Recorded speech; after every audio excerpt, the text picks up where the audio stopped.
Dragi prijatelji i neprijatelji, došlo vrijeme da vam se osobno javim, kaj da vam velim nakon sinoćnih događanja u drugoj državi susjednoj Srbiji. Planirao sam ići na ovaj Hellhammer festival u Srbobranu, ali sam nažalost odustao zbog tih doslovno sranja koja se dešavaju, jer ne daj Bože da me neko napadne, ni krivog, ni dužnog, da skuži da sam recimo iz Hrvatske. Mada ja osobno mislim da svi ti izmi, nacionalizmi i tako dalje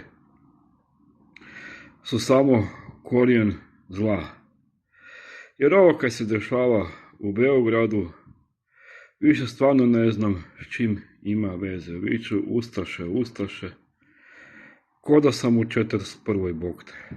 Pitam se kad će to da prestane. Ja se nadam da toga neće biti u našoj domovini Hrvatskoj, da smo mi ipak drugačiji narod nego oni, a kad se politika jednom umiješa, ko zna.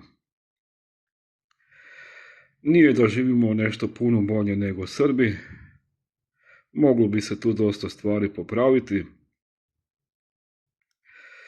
Ja se nadam da ćemo mi imati plaće bar 1000 eura minimalno, ako ne i više. Jer koje je pravo političarima da imaju masne plaće i masne privilegije, a mi nemamo.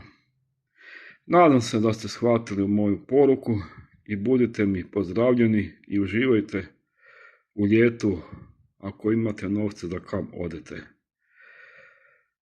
Lijep pozdrav, a svi koji se niste još pretplatili na moj kanal, YouTube kanal Dalibor Trojak Show, pretplatite se ako hoćete, možete i na TikTok kanal Dalibor Trojak Show.